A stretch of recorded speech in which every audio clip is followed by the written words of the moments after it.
monde, on se retrouve aujourd'hui pour une nouvelle vidéo. Depuis septembre, j'ai intégré la formation du KPI pour devenir enseignante spécialisée auprès d'enfants en situation de handicap ou en grande difficulté scolaire. Aujourd'hui, je vais vous présenter les épreuves de la certification, donc elles sont au nombre de 3, ça prend une demi-journée à peu près, et on passe toutes ces épreuves devant un jury de 4 personnes.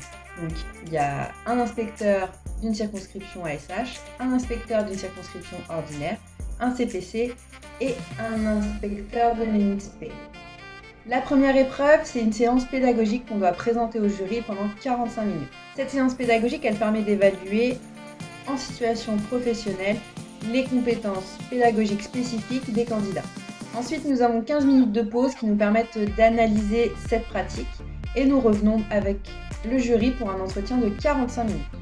L'entretien, il permet au candidat, dans son contexte d'exercice, d'expliquer ses démarches, ses choix pour les besoins éducatifs particuliers de ses élèves.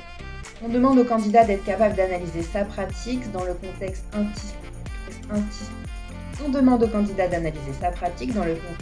institutionnel et théorique au niveau de l'école inclusive. L'épreuve 2, c'est l'épreuve du dossier professionnel.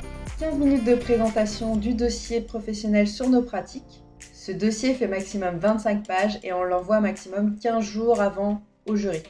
Cette épreuve permet d'analyser les capacités du candidat, à identifier les questions et les difficultés rencontrées dans son activité professionnelle, les analyser et avoir une approche critique des réponses mises en œuvre.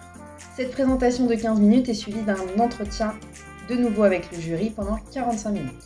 Et pour terminer, nous avons l'épreuve 3, une présentation d'une action de personne ressource.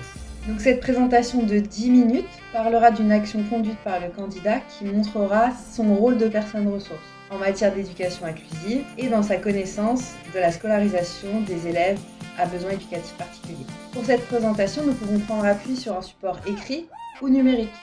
Ça peut être une présentation PowerPoint avec des enregistrements vidéo, des enregistrements audio, etc. Il s'agit là de présenter une action de sensibilisation, d'information, de valorisation d'une action pédagogique à destination de professionnels, de l'éducation ou de partenaires.